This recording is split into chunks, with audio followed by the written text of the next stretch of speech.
Greetings and welcome back, everyone, to episode 26 of Into the Nexus, the Heroes of the Storm podcast. I'm Garrett Weinzerl, and with me, as always, is Kyle Ferguson. Kyle, we're a week away from Halloween, and that bothers me. Yeah, I'm excited. We got a whole front area set up. We got a big old chest we're going to fill with candy, and Kristen's going to be my first mate. So she opens the door and does, Captain, there be some children here for candy. And I'm going to come around in my Jack Sparrow outfit. And, well, I'm getting a little old, so maybe I won't do the Jack Sparrow thing. It's a little old at this point anyway. People have seen too many sequels. So I'll probably just do the general pirate thing. I'll just happen to have the dreads and everything I would need to be Jack Sparrow. I love that you just have a at-the-ready Jack Sparrow costume. Waiting in reserve. I got a Ghostbusters costume as well. Because parties are no longer, because you're engaged, I'm married.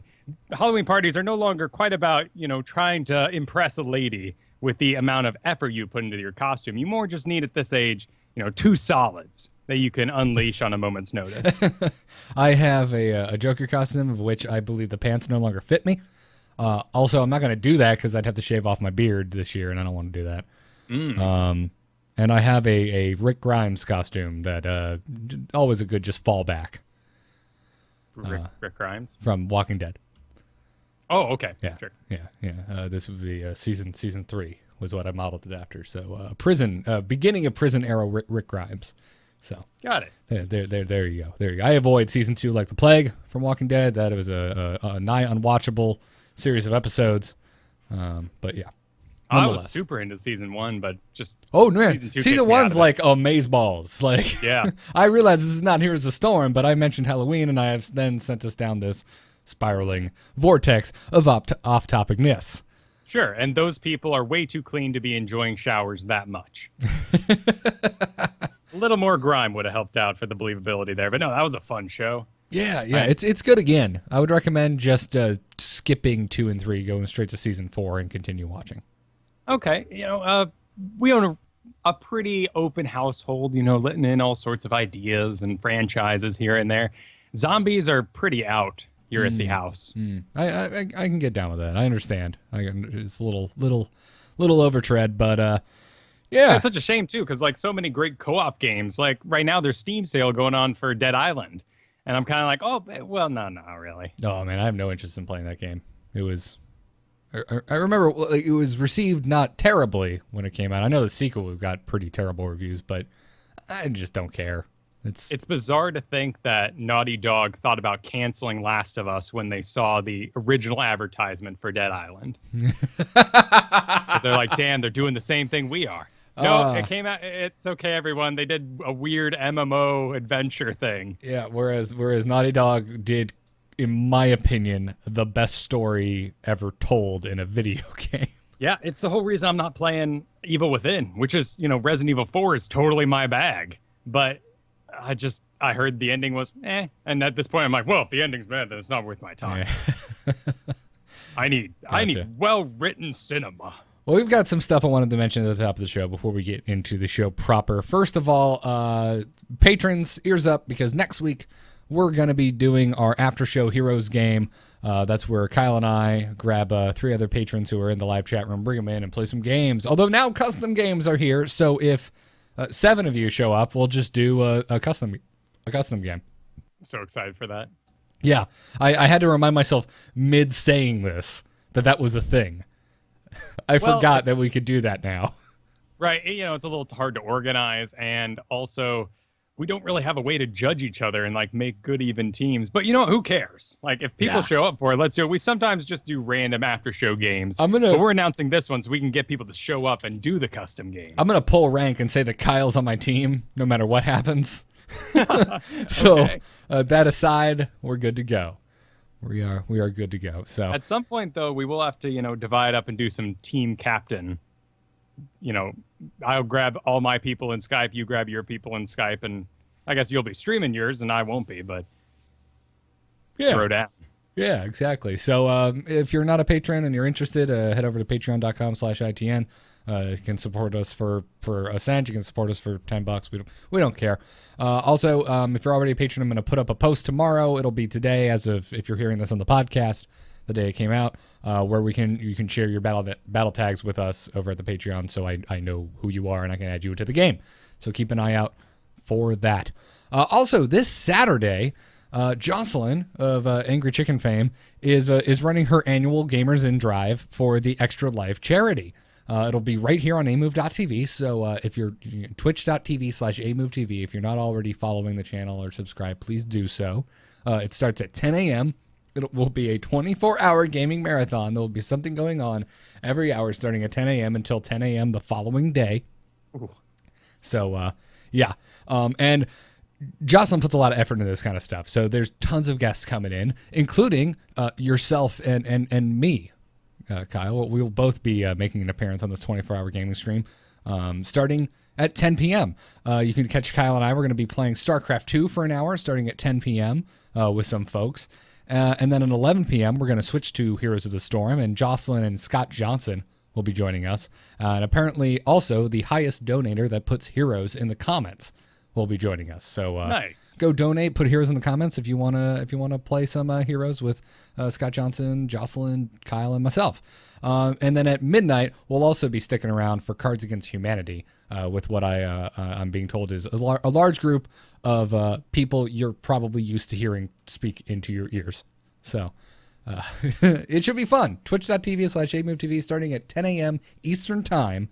I don't think I mentioned that. Well, Kyle and I will be on at 10 p.m. Eastern Time. And you can donate at bit.ly/TGI2014. That TGI needs to be caps, by the way. I was just informed. So make sure TGI 2014, all caps, or you're not going to get to the right page. So check it out. Go support Extra Life. It's a wonderful cause, folks. Playing games for a great cause. So go check it out. That's awesome. They've been everywhere this month. They have. Well, it's the month. This weekend is the big deal. So that would probably be why you're seeing it. It's so much happier than that solid month of anti-smoking commercials or truth that come on every year. Wait, sorry, what was that? Oh, it's such a happier time of year than, when randomly all the drunk driving advertisements come up. Or suddenly it's all anti-smoking ads. Well, why do you only do this 1 month a year, guys? It'd be better to spread these out. Don't get me started on anti-smoking ads. I'm just like, I don't smoke. I don't want to see the people who have had terrible things happen to them as a result. Right. Anyone who hasn't done the research to know that these things on TV happen don't care about these things happening on TV. Leave us alone. Exactly. And it's always right when I sit down to eat dinner and I'm looking at someone's, tracheotomy. It's not wonderful. Okay? I don't want to see that. House is on, and you're fine eating through that. No. No. I can watch Walking Dead because it's like so far removed from reality. But like House or medical dramas, not happening. Anyway, so we bought some new heroes this week, which I wanted to talk about briefly at the top of the show, which has nothing to do with House or tracheotomies. But you bought Asmodan. I wanted to ask you how that's been treating you. Did you buy with money or gold? Did you finally break down, Kyle? Nope, I'm still standing strong. It was 10,000 gold. Of course, a big chunk of that came from doing my actual leveling of the account. So right now I'm at 2,000 gold, but I really haven't been working for my level 5s this weekend. It was solid Asmodan, basically from Friday night on. Oh, okay. You liking them? It was awesome. Man, I've been playing against a lot of them this week, and the push power they add to the lane is psychotic. I've had some issues knocking back those. I actually took the Banelings do more non-hero damage on Zagara this week to deal with an Asmodan's lane. It's great, isn't it? Yeah, that talent actually. Yeah, I'm like, oh, now I see why this talent exists, because before there's really been no point for it. But yeah, right. It's nice for dropping a good load of Banelings into some knights, but otherwise you're not really making the most use of it most of the time. Right, exactly. But so it was really a video I saw on Reddit. Someone had taken NBA jams and put a video of Asmodan slamming people with his far range ability whenever it go and then yeah, and the people would die. And I was completely sold. I've played a lot of heroes like that in the past and other MOBAs with the range delay shot. I'm a particular big fan of Ancient Apparition and Dota, so pretty good at judging that sort of thing. Got in there, just mana management, 100% on that hero. All the time, you could be, unleashing demons into a lane, but it's about deciding, well, when should I do it? Did I just see some abilities go off? Like if I saw Zagara use all her banelings, that's a good point for me to summon a bunch of demons and get pushing. But otherwise, you're just starving for mana 24/7. And it's such a mental warp. And it's why you need to really play every single hero to understand the game. Because when you're on the receiving side of an Asmodan push, you're like, oh, this is ridiculous. This is so stupid. And that one demon walk up to you and you're like, 3 hits? What's up with this guy? This is impossible. And then you're the one summoning. And you're like, that jackass killed my demon that I spent a fourth of my mana to summon in 3 hits. I worked hard for that. So what you're saying is before someone like me complains about the push power of Asmodan, that we should ourselves play Asmodan so that we know what goes into said push power? Just to have the perspective. It's perfectly okay to say, I got jacked by Novas this week and it sucked. Yeah. I've been doing okay against Novas, man. I'm not having a huge issue, except when I play Vala.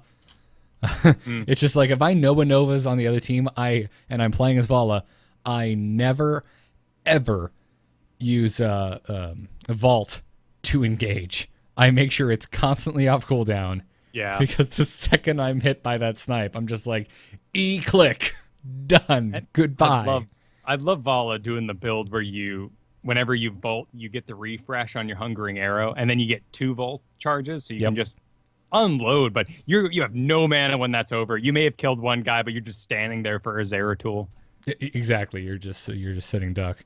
I broke down and got Tyrande this week because I already got Brightwing, which I mentioned in the past episode with gold. Because I was like, man, I need to support these pub games. I'm not getting supports, and we're losing as a result, and it's driving me nuts. But I just wanted to do more than just heal. I was getting bored playing Brightwing in pubs, and I played a lot of pickup games this week. So I was just like, screw it. I'm going to get Tyrande. She was my first love in Heroes of the Storm. I'm going to go back because I know at least I can dish out a little heals, but I can still put on the hurt. Dude, you're a solid shot with that. I'm impressed. That is a very small area to fire with, and the delay is even there, and yeah, you've tickled me. Thank you. I'm proud. Howling Blast and Lunar Flare, man. It's like, if it has a small range to hit somebody, that's what I'm apparently good at. Those global skill shots, though, I'm still getting used to landing Sentinel across the map. I don't know. Sure. Try to make me hit with a Stormbolt as Muradin, like that straight line coming out from you. Not happening. No, yeah, I have issues with Nova, man. I'm not good with snipe. It's rough. I can do it with Abathur, but I think that's just like a removal and a calmness because you're way back in the base. No one's gonna kill you if you mess up, so it's just gonna shoot. Whereas the Stormbolt's like, I've got one of these every 15 seconds, and I have to hit it, or everyone will know I suck. The stress is it's too much. But Asmodan, real delight. No escape power whatsoever. I mean, if you ride the dragon, take the terror for a spin, when that thing goes out, you've got nothing but your fat butt to walk out with. And you got a lot of health, like an impressive, almost Diablo-sized amount of health. But that's more for tanking hero camps. Just standing in the middle of them, your demons, the longer they live, of course, the more damage they do and the more mana you've gotten out of them. Efficiency, anyway. And you can just tear through those things. Yeah. I've yet to play Asmodan and Nubarak in a proper game, and I really want to. We haven't had a free-to-play week yet with the current game system. Should it change? I really want to try out a Nubarak. Yeah. He looks sick. Yeah, he looks really fun, although I've been owning all of them that I've come up against this week. Now, are you remembering players you've owned as them, or are you remembering our weekend session where we played about 4 hours straight with Kristen and Jocelyn, and we just wiped the floor with computers all day? No. Okay, because there was a lot of Nubaraks. I played a lot of pickup games this week. No one was around, so I was like, screw it. I'm going full-on pub. And I went for it, and it worked out well, and I have been just destroying a Nubaraks. I don't know what it is. I'm assuming maybe it's because it's a newer hero. I don't know. But Asmodan's definitely giving me a much harder time than a Nubarak seemed to be giving me. Yeah, I think a Nubarak, it's just going to be that amount of time till people save up their burrow charges, much like you would with a Vala Vault. because that is some amazing escape, but people right. overinvest. Yeah, I've seen so many new barracks engaging with that, and it seems to be their downfall. So. Stun is great though, but yeah, those games were fun this past weekend. If you're in the alpha, make sure you join the Heroes chat or the AMove TV chat, which is just /join AMove TV. Space between join and AMove TV. Right, and otherwise the system doesn't work. Right. But when I'm leveling up a hero or just getting rid of some talent gating, figuring out a new guy, I spent about half the weekend in co-op games against computers with other people, just chilling, playing Asmodan, because I didn't want to bring that into, my ranked account. Well, that's nice of you. It's very gentlemanly. People are already assuming it anyway. You see the new hero show up and you're like, all right, here we go.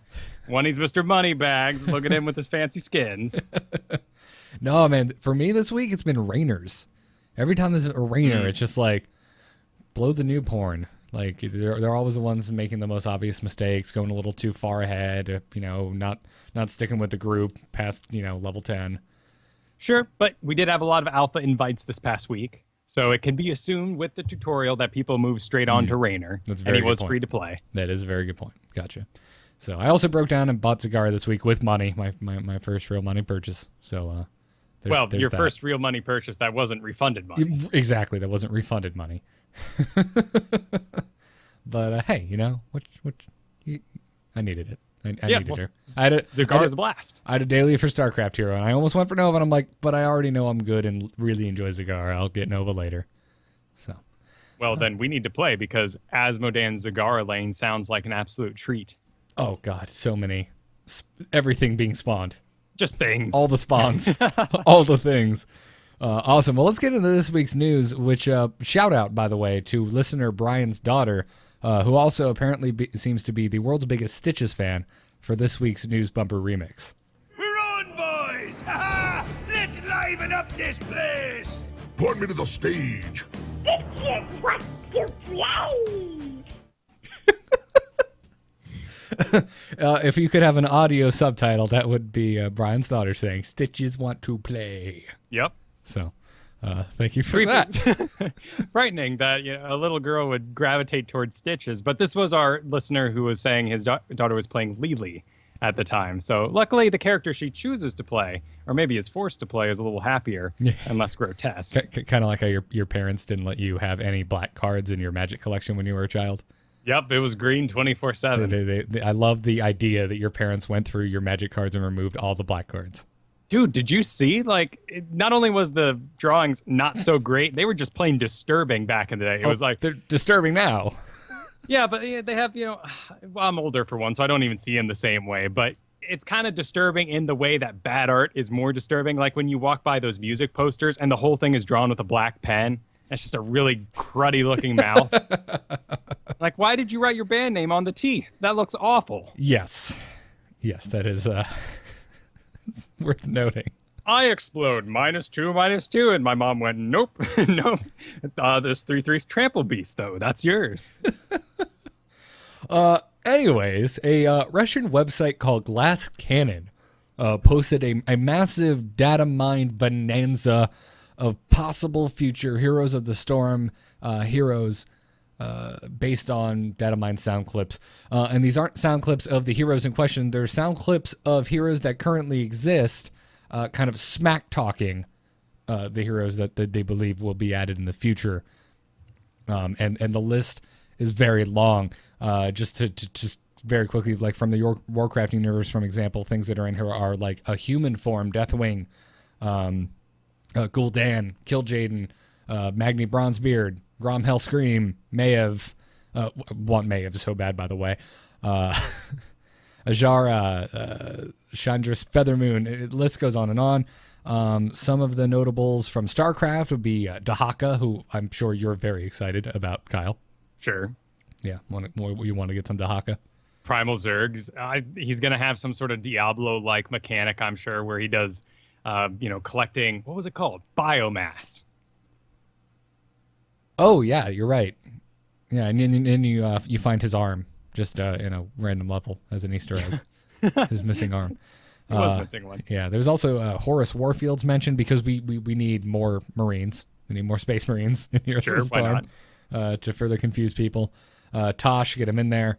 But the one that was severely lacking was Diablo. The only things that are mentioned are Leoric, the Skeleton King, and the Butcher, which we've heard them mention the Butcher in the past. So right, but we're still kind of sitting on a lack of information for actual playable heroes. Not to mention, this is just a overwhelming amount of WoW characters over something like Diablo, where when you think of the gameplay anyway, spritey little characters running around an arena, Diablo is probably the fastest, spot on next to StarCraft. And every Primeval I want as a character to play. That's a good point. I don't know if it's me personally. I mean, I've obviously played a lot of all three of the tentpole franchises from Blizzard, but I feel like Warcraft has the largest amount of well-established characters. Well, and characters that have not only evolved but stayed relevant over their entire lives by being reintroduced. And if you look at player base, that's their main market to get people over for. And something like, I've always wanted to play as that faction leader is going to get someone to invest the time that is needed to learn to play a completely different game like that. Whereas if you're coming over from Diablo, if you're using the camera bind feature, which is auto turned on when you first start the game, not anymore.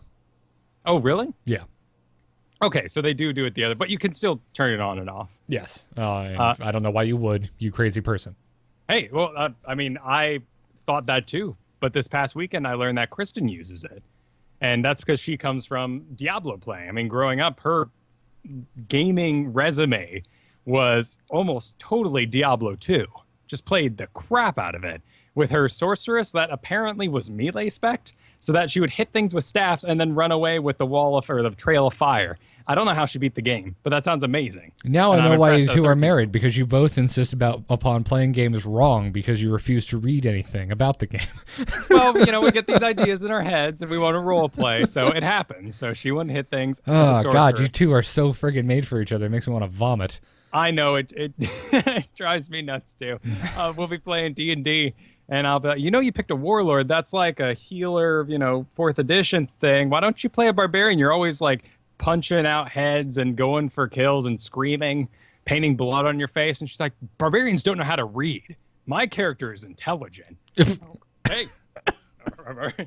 And I do not argue anymore, much like I request my friends don't argue with my awful talent choices. Yeah.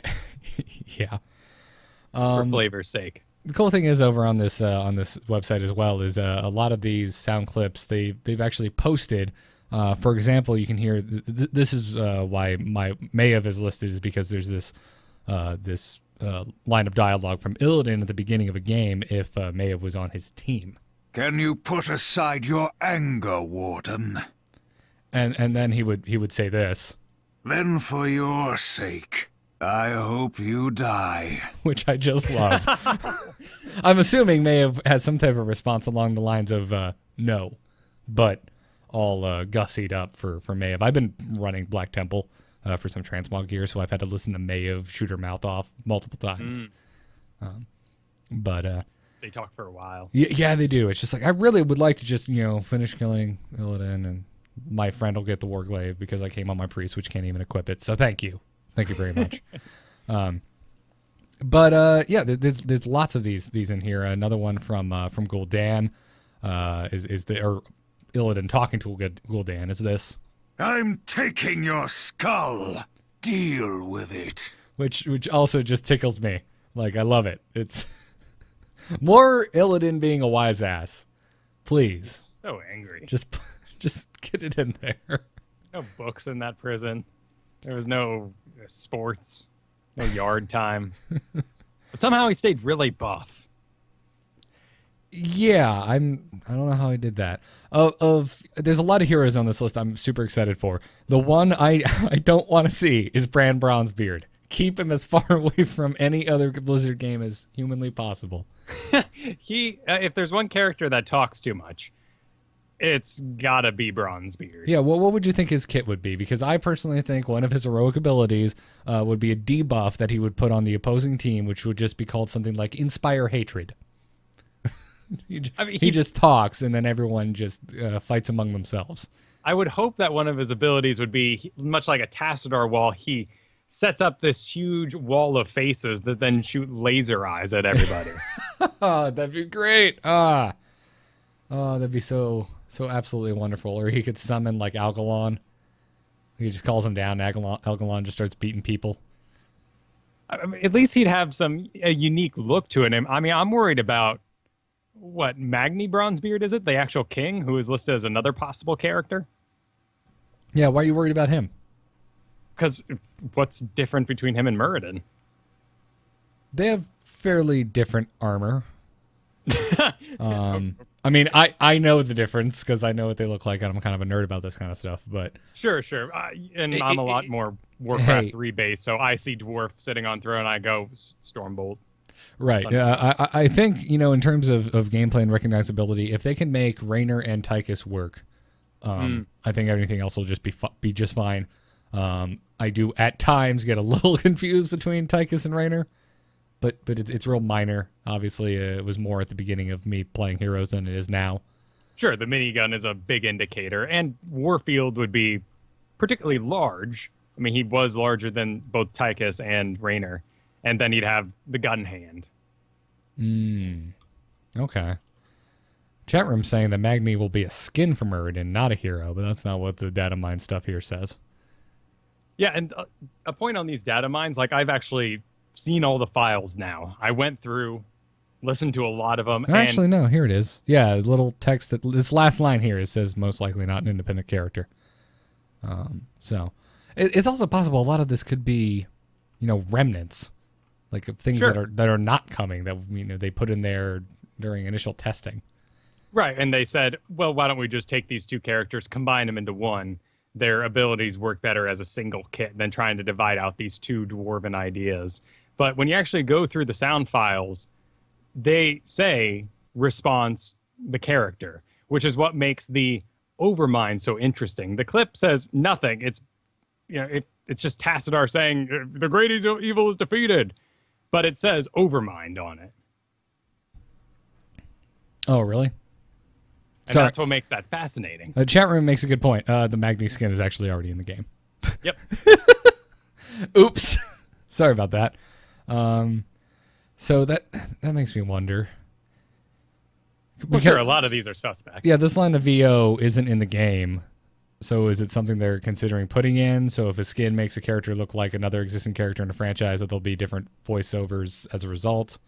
Well, remember, the reason we can do this so thoroughly and get actual sound files out of the game is because it's going to use the StarCraft editor eventually, and people will be able to make their own Heroes of the Storms map. So people can dig through right now, find unrecorded lines, as well as find actual sound files. Okay. Gotcha. So I don't know. What do you think about that? Do you think they're going to be adding these types of customized VO depending on skins, or do you think they were just testing this out and it's just kind of in there? Hanging around. With that particular one, I mean, adding more than one Bronzebeard seems a little ridiculous. It'd be neat. I mean, there's some cool Indiana Jonesy things you could do with Bran. I think those could be worked into other characters quite easily, like Harrison Jones. Like Harrison Jones. Exactly. Like the Indiana Jones character that exists in Warcraft. And that would be more unique on top of that. Or, there's many ways to do it. Deathwing is one that's been circulating around for a while, and we now have sound files from both Brightwing, which are a little confusing, but also ETC, talking about how heavy metal he is. Good. Very good. I would love to see a Deathwing. I mean, I know they said they weren't going to do him because he'd be too big, but I'd love to see a human form Deathwing. What was the other one I was kind of stoked about? Ragnaros. I'd love to see how they would make that work. Yeah, right now the line is, all we have is a single Lily line saying cool it hothead, which doesn't really tell us much other than the fact that it is labeled Ragnaros. Right, which, okay, fine, makes sense. Same with Kill Jane would be interesting. I don't know, my mind just runs wild with what their heroic abilities could be. Sure. I mean, I love the idea of the Overmind. What's he as a character? Nothing, apparently. What would you do? Some sort of crazy point value system? He'd be the Abathur of creeps. Maybe he, has a manifestation that he rolls out with every couple of seconds, I like don't- murky. I don't know. I have no idea how you do the overmind. That's the other the other thing I'm most interested about these kind of these characters that we don't ever really see in combat, like Valerian Mansk. What would you do for him? Right, and there's something almost like perverse that you're tainting the character by putting him in battle. Yeah. You don't have to agree with that statement. I'm just saying, like, it was a interesting mental gymnastics that I had to go through this past weekend playing Asmodan for the first time, going, people can kill me? Like, I understand. I died in, Act 3 of Diablo 3, but I am a boss, and I am meant to take on at least 4 Nephilim at once. And I felt kind of underpowered all of a sudden. So putting then you Minx are- out in a vulnerable place, fighting himself, wielding most likely like a revolver or, some sort of pistol weapon, it seems a bit off, but I want him in there. Your that particular mental line of thinking makes no sense to me. I think you're crazy. Okay, well, I mean, it goes perfectly with, my enhanced essence of role-playing. Like, if I were to get Belial in this game, I'd be like, hell yes, all points and slam. I'm going to mess people up. And then it does, like, half their health and damage. I'm like, this is bull. This killed people. That monk was dead. Sorry that you can't turn your own boss up to torment level 6. I Damn. apologize, Kyle. Sorry. So, any other notables in here you'd be particularly excited to see? I stumbled across a single "good job, Stukov" quote from Kerrigan, which was pretty interesting to me because he was such a small character in the Heart of the Swarm game. But he was such an awesome character. Yeah, he was cool, most certainly. And it'll be interesting to see what happens with him, down the road. But through all this, I think we're all kind of thinking, where's Phoenix? Like, to us old Brood War StarCraft 1 players, like, Phoenix is a huge deal. Like, right up there with Thrall. Yeah. Yeah, I mean, and Phoenix, Phoenix isn't mentioned in here, is he? Going through. Yeah, I don't think he's in there. He's been mentioned as a possible character before, so he's part of these lists, but, we don't have any sound files or any data mine things on him.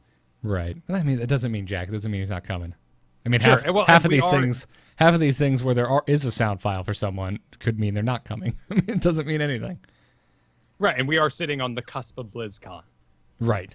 And so there's going to be a bit of a void while they stockpile some things to show us. I'm expecting a big unloading of all the various heroes that are coming out soon, come BlizzCon. Yeah, and I mean, I think it'd be dumb not to just assume that the majority of the Diablo playable heroes will be coming in some form or another. It seems weird that we just haven't heard about the wizard, but yeah.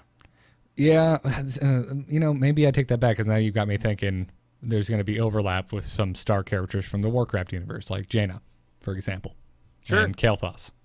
I was a little surprised that, Asmodan has his one-handed super laser that melts people because that's super iconic of the wizard. Yeah. Oh, wow, now that you mention that. Yeah, that's a good point. And on the subject of the Magni Bronzebeard skin for Muradin, who's to say Kael'thas wouldn't just have a wizard skin? Sure, or why wouldn't Kill Jaden also have Jirax's skin? Well, because it'd be a waste of money because they look pretty much exactly the same. Well, change the... Well, if it came with a fresh voice, that'd be pretty good. I mean, who wouldn't pay for You-Face Jiraxis? Thanks to Hearthstone, Jiraxis is now more famous to me than Kill Jaden. Isn't that weird? I realize I fought him many times. I fought Jiraxis way more than I did Kill Jaden in actual World of Warcraft, but just simply because of Hearthstone, Jiraxis comes to my mind as the red Eridar Lord more than Kill Jaden. Well, and Hearthstone is, I feel like, the example of why we're going to have so many Warcraft universe heroes when this game eventually gets into beta, because that's the market we need to pull from.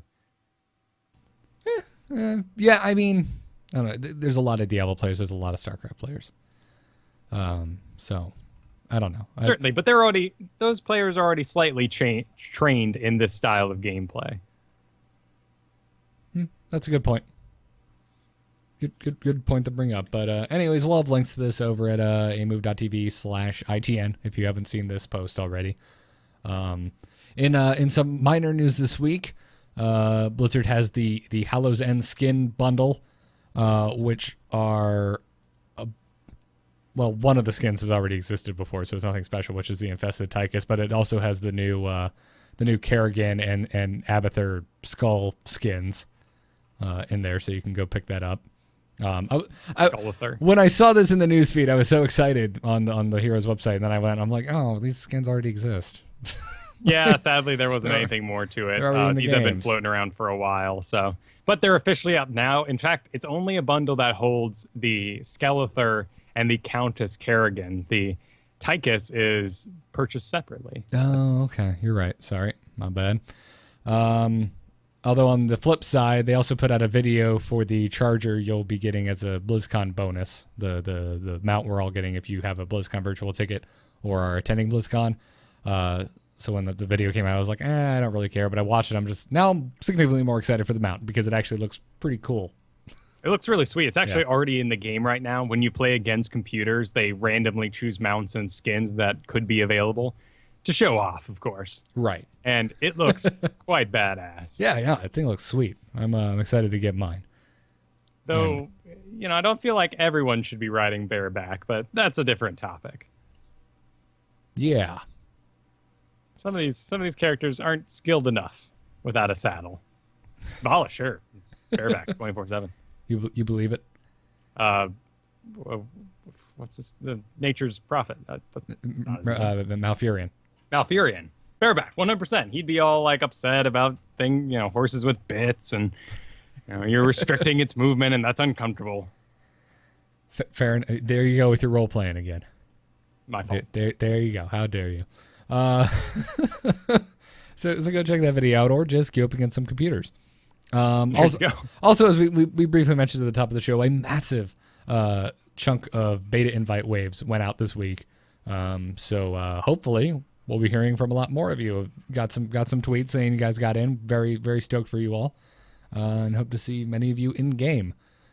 So sure. And of course, you do not get an email till about after the week you have been activated. So check your BattleNet app. Yeah. I'm assuming you're probably, if you're really excited about Heroes, you're probably playing other Blizzard games, so you'll probably stumble upon it like I did when I got access. I was just like, oh, the icon's here. Or get what I got, which was, oh, I'm in, check your thing. Yes, that too. But man, there have been some flamey threads over on the official forums, which isn't saying much. For that what? is kind of a Why aren't I in historical yet? norm. What are the flaming threads? People. Oh my goodness! You should see the piles of math, the photos of receipts for purchased games of people saying, "My friend who never plays anything but free-to-play Hearthstone got in this game, and here's every purchase I've ever made for Blizzard. Why do you hate your fan base?" Oh my god. Yeah. I have no comment. Your logic is flawed. That's insane. That is such an insane line of thinking. It is. Victimizing. I think that's pretty popular, particularly here in America. I don't know what it's like in the rest of the world. Yeah. I feel like I'm sitting in my tower of alpha access saying these things, but sure, exactly. Still, I'd still be upset sitting on the sidelines. Yeah, but I wouldn't be doing this. No, I wouldn't be putting forth this effort, nor would I think that effort would be something that Blizzard would reward. Right. Yeah, it's just kind of like, oh, it's that guy again. Oh, here he goes.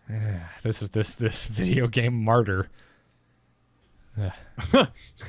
That is an accurate description.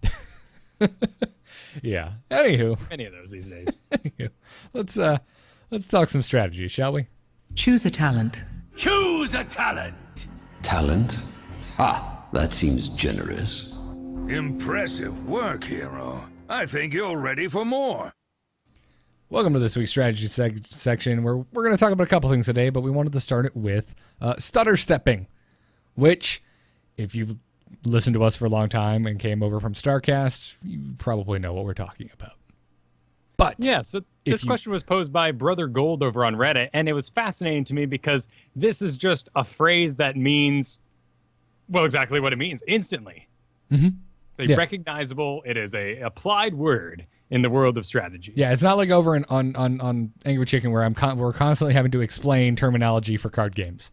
Well, I was excused for, I was just left completely in the dark for several weeks because I guess I missed when you guys said RNG and what that meant. I'm like, what the red, blue, green? Wait, no, I'm dyslexic. In all your years of rating in WoW, RNG has never come up? No. Really? I find that so hard to believe, but okay. All right, fair enough. Did you find out what it meant? Yes, yeah, okay. Random number generator. Yep, there you go. Beautiful. I'm okay now. But yeah, stutter stepping means exactly what it sounds like. You're stuttering your steps or your movement. So what? So the question came up on Reddit. Well, basically, like, why do people do this? Was that the question that was posed, or what? Yeah, as a new player, this particular player was seeing people on the other side, and we're all getting XP. There's no more last hits, and he's wondering, well, I'm just moving here. I'm having a nice, relaxed game, and this guy across from me is ooh ah yeah ooh ah, just like dancing everywhere he goes, jiving, man, getting down with it. Yeah, getting jiggy. So the conversation started, and I thought, it'd be a nice topic to chime in on. And in fact, for me as an experienced MOBA player, it is how I instantly identify my prey. The ones that do not stutter step? If you are auto-attacking through your lane, I think that you are my bitch. And you have been identified as such, and I will be hunting you all game. So you see someone moving, and you go, you smell pretty. Pretty much. I mean, you identify by their body language how good of a player they're going to be over the course of the game. There are some heroes that, require certain talents to suddenly make that big jump into a play style people want to have. Mm-hmm. People like Falstad, there's a talent where you can now fly anywhere on the map. Otherwise, you're kind of restricted to a half. So if you want to go to the top, you have to walk halfway. Or Asmodan, not till level 13, can he move while shooting his laser, which makes a big difference in how you can choose to play him at that level. But for the most part, the second you get out there, stutter stepping is every time you make an attack, you then shift yourself a little bit. And this is a great opportunity to put maybe a creep in between you and a Stitches. Or perhaps make sure you're not in the optimal line for a Rainer shot down the middle that would do maximum damage. Yeah, and any of these straight attacks, stutter stepping really messes them up. Stitches hooks, Rainer's attack, Gazlo's charge shot. I forget what it's called. Yeah, because you can actually see him kind of turning himself. So it's a maximizing of your moving. It's not going to increase your attack. There's a lot of games out there. I think particularly of like old school Counter-Strikes and games like that, where if you switch weapons real quick while you were reloading, you somehow reloaded faster. This isn't any trick to do that. Your attack is still going to have the same cooldown by stutter stepping. You're just making those moves and communicating to other players that you're a positional aware person and you're not going to fall for any tomfoolery. It also makes kiting possible. Right. And that's really important on characters like Tychus, because his gun, it's a fascinating mechanic. I love that they include this into a MOBA. His minigun has to actually wind up. And if you were to walk straight, off your horse into combat, you're going to have about a full second of getting that thing going before you actually start unloading. So what you can do to keep that thing loading over and over again while you make your move is stutter step. And if you're trying to get that guy all the way over there, maybe there's some creeps along the way that you could shoot to make sure you're wound up when you finally get there. Yeah, exactly. So an easy way to kind of do this, or I think something that should be mentioned is how to properly do it is, if you're moving, it's gonna make things hard. Like it's not gonna work. So if you're used to hitting A and then selecting an area to move you in that area and then attack whatever comes first, you can't do that if you want to stutter step. You've got to right click, which is just a move command, which you will ignore any nearby targets and you won't attack. So what I usually do is hover over the H button for hold position, and I'll right click, move, tap H to stop an attack, right click H, right click H, right click over and over and over. I do this with Tyrande a lot because she has a very set amount of time between each and every one of her arrow shots. Right. It's very rhythmic and allows for those steps. Yeah, so, say a creep wave is coming in and all of my friendly creeps are dead, and I want to keep attacking them but not get into the middle of the shit, as one would say. Sure. I start kiting backwards using the hold position, stutter stepping. So Or you have a golem coming down the lane, and he doesn't care anything about creeps. He's going straight for buildings, and you may be able to stutter step along with him and do maximum damage till he gets to that wall and stops. Yep. Now, the important thing about hold position is you're going to be firing at the nearest target. Hold position is not going to auto-target the last thing you shot, and you'll be maybe changing targets randomly in between your moves. So eventually, with time, you would want to then hold position, give that extra click on the thing you want to fire before the bolt launches. Right. Tiberius in the chat room also says that they prefer S for stop because it keeps your hands over the ability buttons. I am just so used to to StarCraft. Stop is much more powerful in games where you have last hit because it holds the swing, but it doesn't stop you from making that step towards the thing should it move. Gotcha. Whereas, of course, hold position, you're holding position. Yeah. And I'm so happy that there are key bindings now, because playing Warcraft 2, when you had to actually click on the screen to make A moves work, that was something. Games have come a long way. Yes, they have indeed.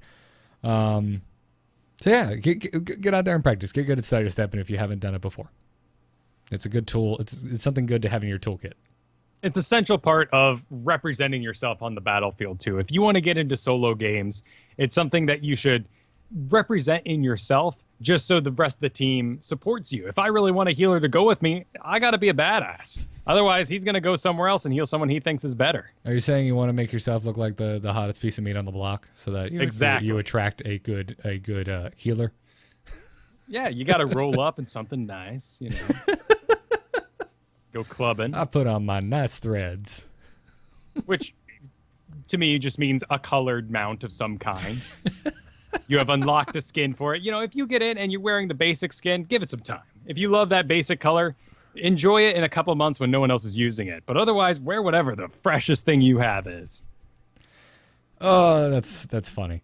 Now, you also want to talk about the free-to-play rotation, and more specifically, MMR, as it plays into that. Right, and the free-to-play rotation is, of course, more important right now because a lot of us are trying to get enough gold to buy various heroes, and also new players are coming in every day, which means they're playing these heroes by themselves. Yep. Which means some combinations are kind of a big deal right now. In particular, Muradin and Uther are both available this week, and that stun fest is rough.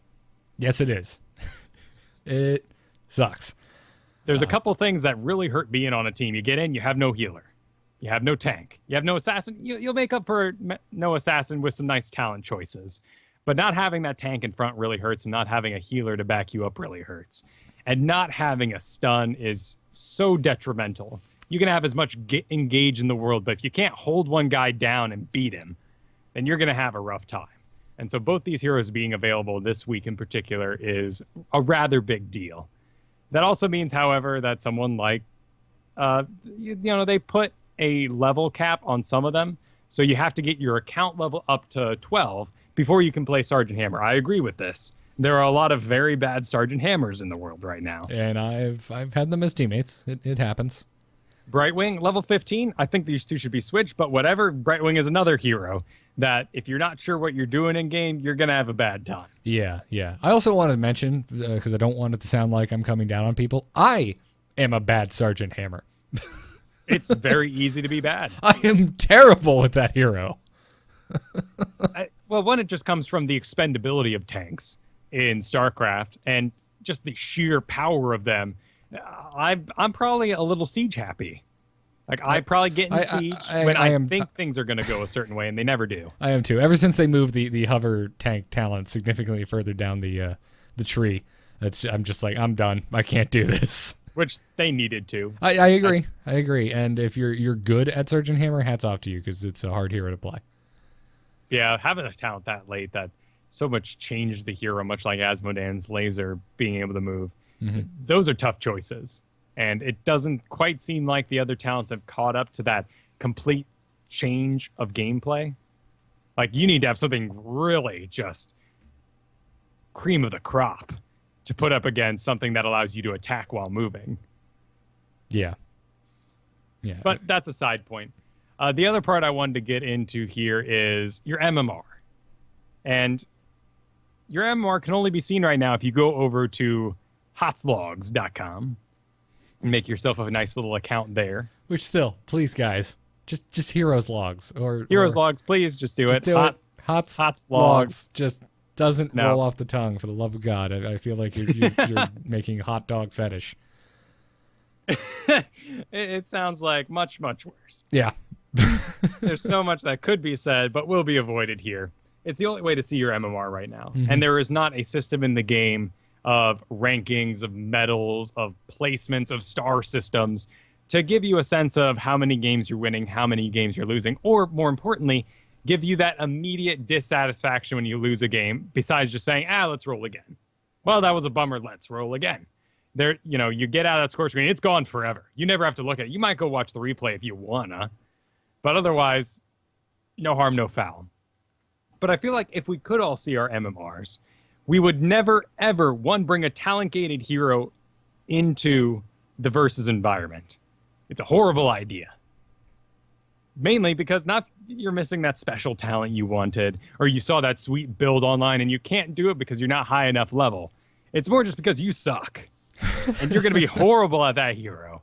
And co-op is a awesome environment. There are so many nice people. I only ran into one. I played a lot of co-op games, and I ran into one single XP farmer. Blew my mind. I have no idea why this guy was doing this. Like, he wanted some gold. He was just sitting there, had one of those battleground kind of programs where he moved every 30 seconds to keep him from getting kicked. We even asked him. It's not a program, man. It's one of those birds that drinks water set up over your D-A-D-A.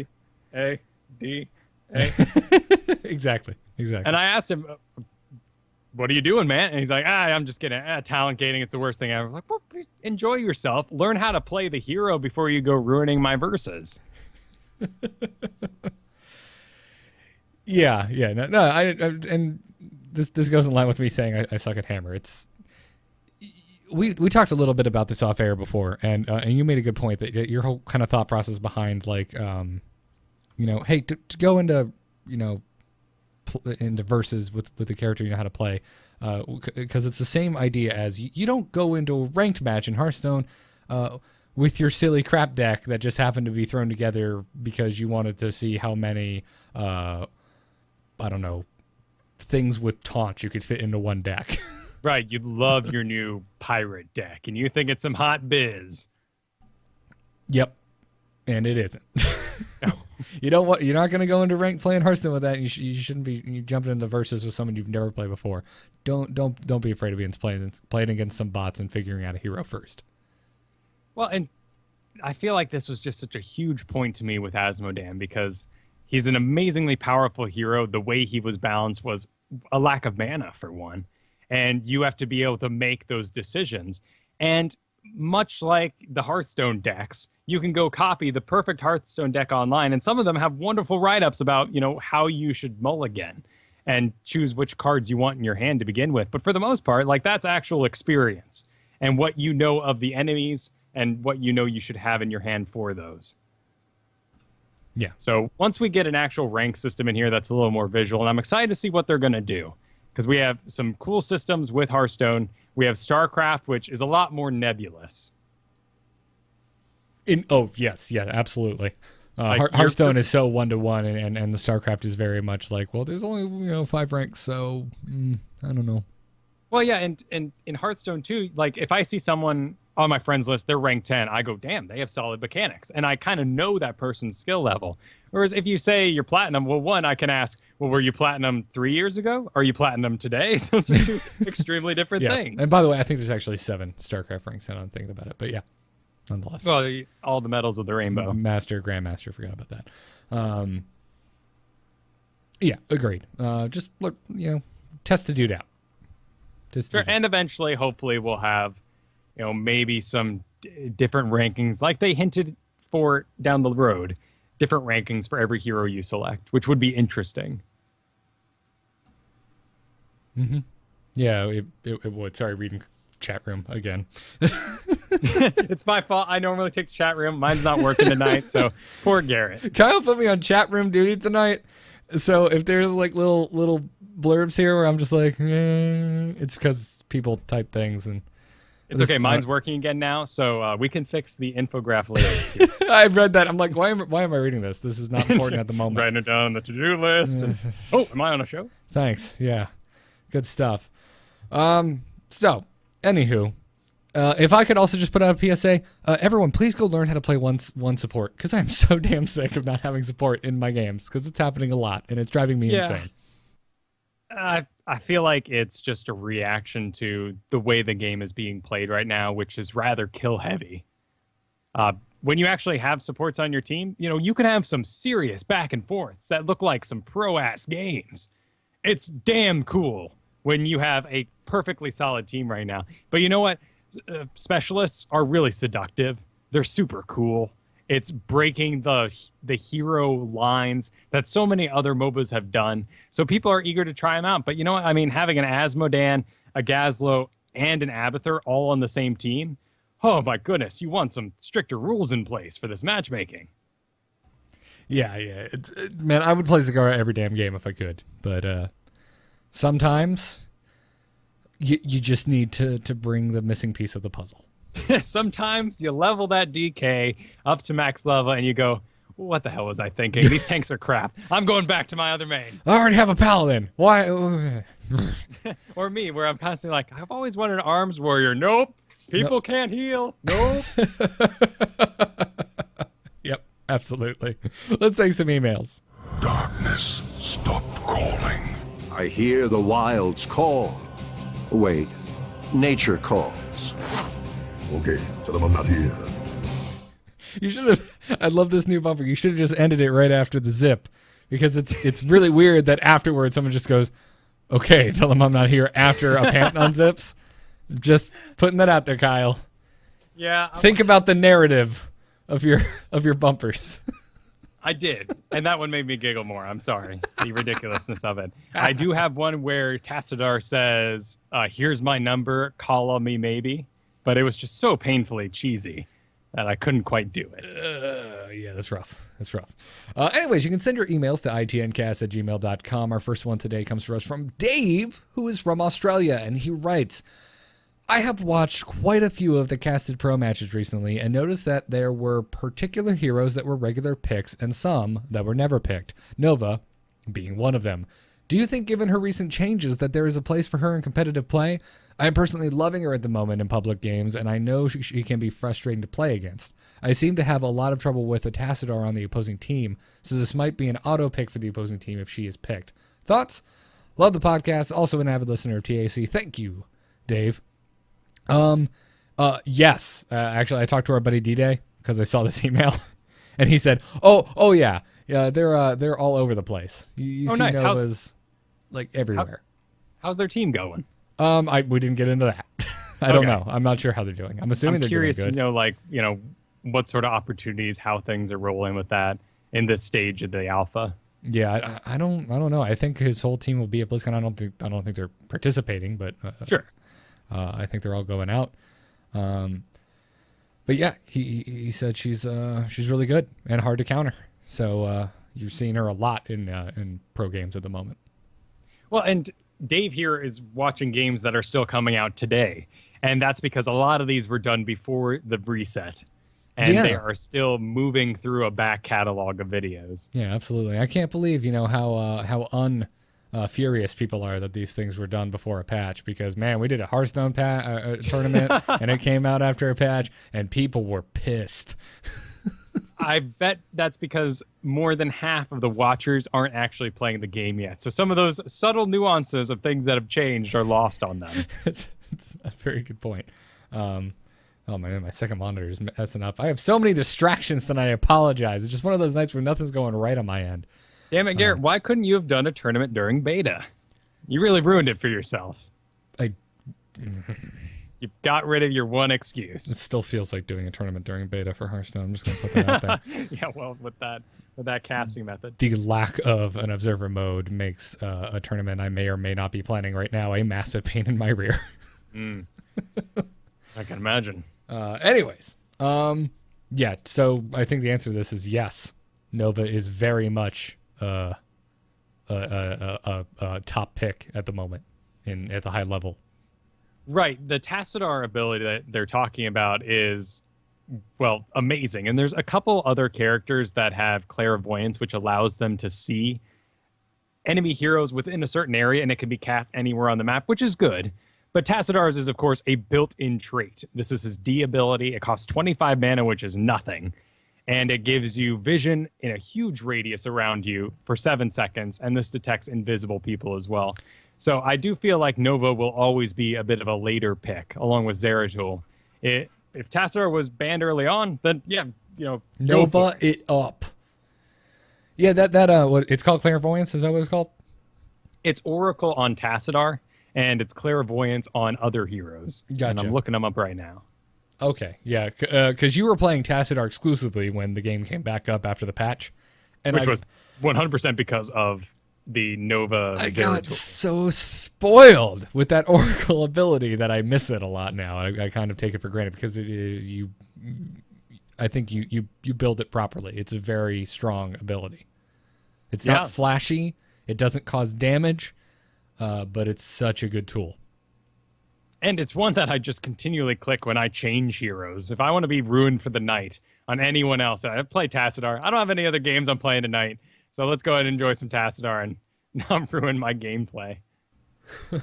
Yeah. Okay, looks like we have Clairvoyance on, and this is a 10-second reveal, but is a 45-second cooldown, and it is going to, of course, take up a talent slot along the way. Lili, Murky, and Uther. Ooh, Uther. Why would they...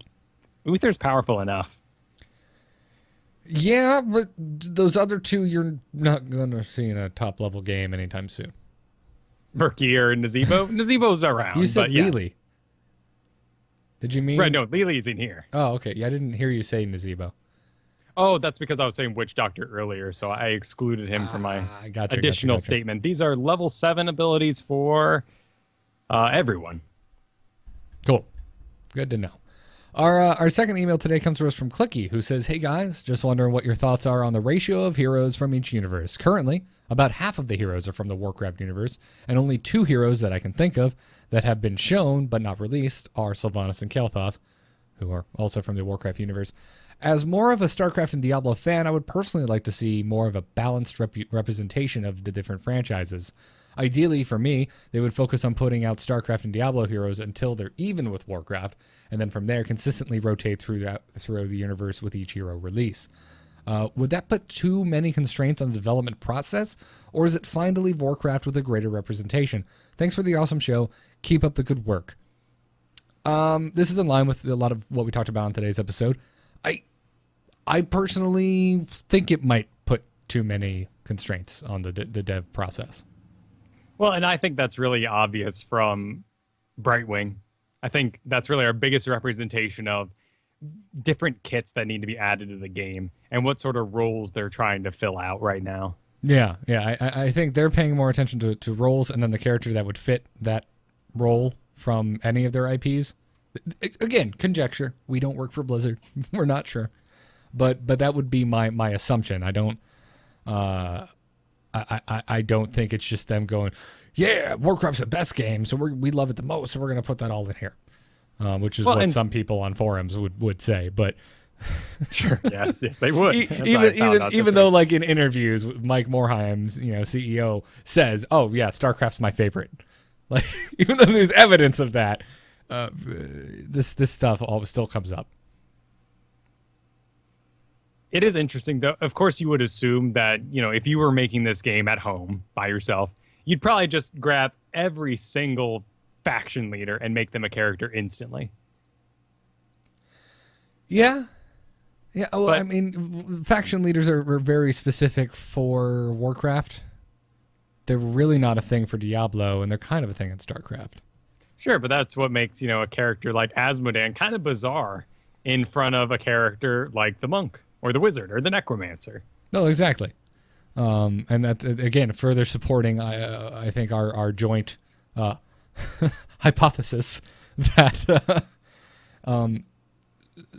that they're developing around what kits they want in the game, or what roles they want shown. Absolutely. Like Abathur, he's, a specialist as they come. He's bizarre, but he works with every hero that could possibly put out. Someone like Asmodan would be a lot of trouble in the game and extremely overpowered if perhaps we didn't have heroes like Zagara, who were able to push her back, or Gazlo, that's able to put up a good defense. Yeah. I mean, I'm doing fine with other heroes that aren't necessarily, minion spawners, but I agree to a point. Sure, but when we get into that draft mode finally coming out, the hard counters are going to be a big deal. And when that happens, if there is someone completely uncountered, I'm expecting that sort of hero to come in next. Yeah. I mean, I assume that they take everything into consideration. What's coming down the pipe, what already exists. I wouldn't be surprised if they are working on a hero and they go, we really need to wait for this other hero that's a little further back on the pipeline to come out before we drop this guy for balance purposes. I mean, I'm sure all of this stuff. Oh, sure. Well, and they have favorites, too. It's got to be hard sometimes putting that guy on the back burner. You've been working on him, too. And then they say, you know what? We're just going to give Plaguetoads to Nazebo. And you're like, but Nazebo, he doesn't ever use Plaguetoads sucks, guys. And they're like, well, it's part of his kit, okay? There's something a lot like Spirit Barrage coming down the pipeline with Necromancer, and we want to save it for him. Gotcha.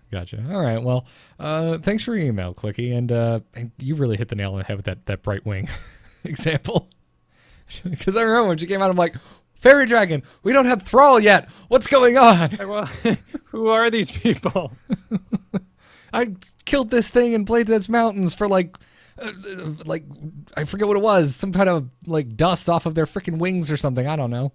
Minion of the Storm. Blink was cool in Warcraft 3, but yeah, this is not a main character. Though Brightwing, of course, has quite the fan following now. Oh, absolutely. She's one of my favorites to play. I love Brightwing. Absolutely Same love with her. Stitches, but that is just such an established MOBA archetype that there had to be at least one, and let's get it out of the way. Yeah. Let's don't go 3 years and then add someone with a hook like that. The flames that would happen. Just got to get it done, out of the way. You guys know it's coming. It's happening. You're going to have a big fat undead dude that has a hook. Can you imagine ETC being put in really late?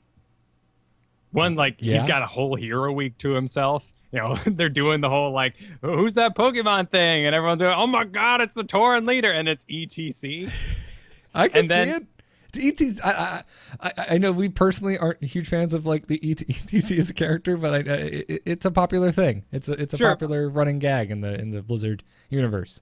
I'm more thinking the application of you've been playing 2 years of Vala, smashing face with your strafe ult, and all of a sudden comes in with a basic ability, a hero that completely knocks you out of your ults. Yeah. You go, what? This is a boss, but it's already in the game, so now it's good to go. Announce it ahead of time. The expansion's going to cost more. What? I'm never paying. Ooh, expansion comes out next month. I pre-bought it 5 months ago while I was angry. Fair enough. And at the end of the show here, I got to say that I played quite a bit of Lily this past week to, get to that level 5, get some gold, and she's quite fresh. She was enjoyable. Good for you. It's amazing the amount of things you can apply to your very basic spells that still keep them extremely easy to use, but give things like mana or bonus speed or multiple misses when you're hit by the cyclone. But why Blinding Wind has the icon for Death and Decay, I do not know, and it upsets me. Thank you for taking one for the team, Kyle. You're welcome. I almost put Lily into a bumper, just so, we could dissolve some of this hate. Go for it, man. But I couldn't find anything. We played so many games with Jocelyn over the weekend, and she loves herself some Lily, so, you gotta let it, let it slide. There you go. So we'll have to have Jocelyn on sometime to be the ambassador of Lily players everywhere. The ambassador from Pandora will please stand up. And then someone pokes her, and she gets a speed buff and runs away. Anyways, that'll do it for this week's episode. As always, we really want to thank our patrons over at patreon.com/ITN, where you can subscribe to the show if you so fit. If you want to support us, if you really enjoy what we do and we want to go the extra mile and kick $1 or $2 our way, that is where you can do it. We hit a nice even number this week. We hit the $400 mark. So thank you all very much, especially the guy who did like $32 and some bizarre, extremely specific amount of cents to hit $400 exactly. I got a really good giggle out of it, and I appreciate it. Thank you. I'm not going to stand for this uneven number. It's like he saw like the weird cent and just was like, no, this shall not be. Maybe that needs to be part of our marketing strategy. Yeah. What? Why did we make... What we should have done is had our first goal be $1 and some horrible looking number, like 33 cents. And then had the second goal be $2.67. And so people are fighting and I need to get rid of that uneven number. It looks so bad. We gamify the pledging to the show. That's what you're saying? Missed opportunities. Yeah, we really appreciate it, guys. Again, next week we are doing our after show game with the patrons. We're $100 away from $500 a month. When we hit $500 a month, we're going to be doing an after show game every single week. So that's our next goal. And also this week I wanted to thank the following patrons: Tim S. and Josh H. Thank you very much for supporting the English. I almost said the English. Into the Nexus. It's okay. You've said it a few more times. I'll let it slide. Into the Nexus. Yeah, exactly. So thank you guys very much. Also, thanks to those of you who are leaving us reviews on the iTunes store. This week I wanted to thank Esconde, K. Arlos, I'm assuming it's Carlos, Clicky510, who I'm curious if it was the Clicky who got the email in this week, and Unexpected Answers. Thank you all very much for reviewing us on iTunes. If you haven't left us a review on iTunes or on Stitcher or wherever you catch this podcast, please do. It helps us out a lot. Thank you for throwing your bones into that nebulous portal so the witch goes, it's a good show. Exactly. Also, as always, Into the Nexus is produced by amove.tv and our Patreon producer, Declan H. You can see more about this and all of the other AMove shows at amove.tv. Our email is itncast@gmail.com. Join the chat channel in-game at /join space AMoveTV. And catch us live every Thursday night at 8 p.m. Eastern Time on twitch.tv/AMoveTV. And the mobile live streaming is provided by alphageekradio.com if you can't watch the live video feed. I am just now remembering, and Kyle's going to go, huh, what? But there will not be a show next Thursday, as I will be out of town. And I just remembered. Oh, what? I'll be out of town. Oh. That's all there is to it. Okay, then. It's a good time to be out of town. I'm expecting the vacuum of BlizzCon hype. Yeah, which actually means... At its absolute. And this is terrible live radio. Does that mean we're going to miss 2 weeks? Because I fly out the Thursday before BlizzCon the following week. Oh, that's true. Well, I mean, do we really have to contain ourselves for a full week on what we learned at BlizzCon? So we'll have to do some sort of early show. Yeah, so that means we're not going to be able to do our after show game next week. We will figure it out. Oh, you messed yourself up there. Yeah. I'm seriously just now because it's not often I'm out of town on like a weekday. So I just remember, it just struck me that I'll be up in Ybor City, which is nowhere near my recording office. That sounds like the kind of place where you go to gamble. No, but it is a place. There's a lot of weird nightlife. There's a place called the Castle, which is a gothic nightclub, which we went to a lot in college because they'd have like indie night, but the goths would still be out regardless. Can't stop them. No, you can't. Can't stop them. You just can't stop them. But stay tuned to the Patreon for the game night. We'll set something up. There'll be something between now and BlizzCon. I can't believe I forgot about all of this. There's clearly a lot of things coming up. No worries. Anywho, also thanks to Brian Griffith, who made our intro music. He can be found at briangriffithmusic.com. Our Twitter is at ITNcast. Kyle, where can folks find you? You can find me over at AMove Radio, which is every other week. Well, I guess it won't be next week. You'll be out of town then. We'll figure out what week every other week restarts when we get back. Exactly. BlizzCon has thrown a big, hairy monkey wrench. Oh, my God. If you're a podcast fan, particularly a Frog Pants fan, BlizzCon is a horrible time to get your content. Just the brakes are on. But right after it, you're bombarded. Yeah. Yeah, absolutely. Live recordings while there. You get them coming back. Yeah. Well, Get you're like not 2 coming to BlizzCon, so we're not going to be able to do an Into the Nexus from the show, but there will be an Angry Chicken because everyone from TAC will be in attendance. But Sure. damn you for moving and being broke. I'm not. I'm being responsible. Sorry. Damn you for moving and making the correct financial decisions. There we go. I appreciate that. You can also find me. I was over on Game Theory Podcast recently. I was interviewed about voice acting, and we talked a lot about voice acting in various video games, geeked out for quite a while on BioWare games. I insulted the Ghostbusters game for way too long, and that was fun over there. So check out Game Theory Podcast. Oh, God. Clown Baby in the chat room has been to the castle, and yes, I have seen the senator. You cannot unsee that. The senator? I'm not going to talk about it here. If you don't want to know, you don't need to know. He is a patron of the castle, and he is a scary, scary man. Are you basically the creepy guy who hangs out at the club? More or less, but Yep. I'm sure it goes beyond anything you're imagining in your head at the moment. Well, but it's a little less fun than the dude who happens to be naked with a guitar on campus. I never experienced that during college. You never had a naked man. No, other than in figure drawing class, but that was expected. They were paid. They were supposed to be there and naked. But anyways, you can find me on Twitter at Garrett Art. That's GARRETT Art.